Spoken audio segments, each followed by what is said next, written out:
Unang ratsada ng mga unipormadong traffic enforcer sa Ticao ang namamayagpag sa bayan ng San Jacinto.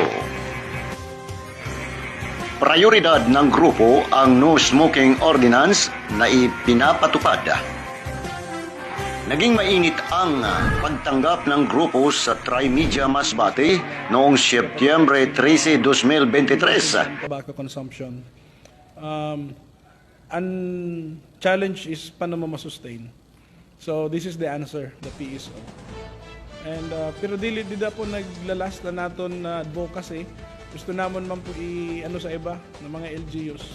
Actually Aroroy and Masbate City katon man namon sinda tapos i-share namon kung paano namon ini i-implement. Kung basihan tan ordinance tobacco products, dili lang siya smoking.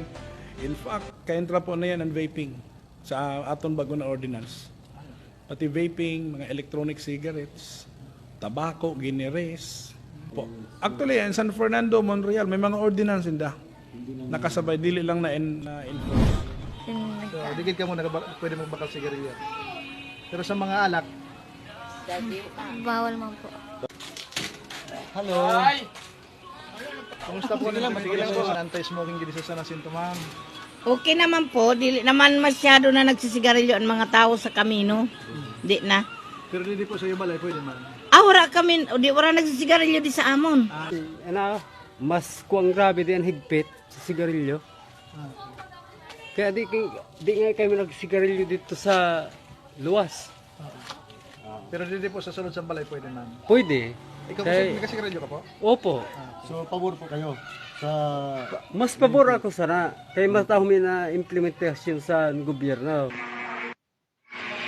Isa sa kanilang hanay, si Michael Almuete, na katulad ni Dr. Gilovini Nuevo, ay kakampi ng mga mamamayan ng San Jacinto sa kalsada sa ekstrang serbisyo at walang katapat na sahod. Kaugnay nito, nasa likod ang kanilang hindi matawaran na tungkulin ang LGU sa San Jacinto na hindi man malaking pundo ang napapaloob sa mga public safety officer ng lugar. Ay pawang dedikasyon sa trabaho ang nasa mga bisig na ayon sa hepeng doktor ay iba't iba ang relihiyon ang kinakaaniban ng mga traffic enforcers na ito. Nawala sa kanilang bokabularyo umano ang ipasok sa katawan ang anumang nakakalasing na inumin. Jesus Vilio Sigli po para sa Trimedia News Online.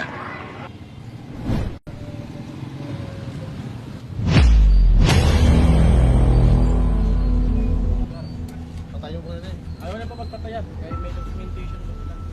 Bawal po nila sa publiko magsigarilyo. Nakakampo na sa bawal po magsigarilyo sa publiko. Hindi po sir, natikitan ka po, nawaringan ta na ikaw, titikitan ta po ikaw. Ano po? Two times na po na nangyari sir. Pag-ipatay na lang po sir, may documentation. Lalo po sabi sila, ako hindi po pagitapok sa maskilin lang, kaya nasa antay-litrin po kita, kapusan lang po. Hindi lang po kami lang. Bawal mo pagitapok siya sa maskilin din lang. So, ano po ang tunay na pangalan? Ako po yung tunay mga pangalan. Pwede po sa mag-ayon yung ID. Wala nga po na ID. So, ako po yung tunay mga pangalan.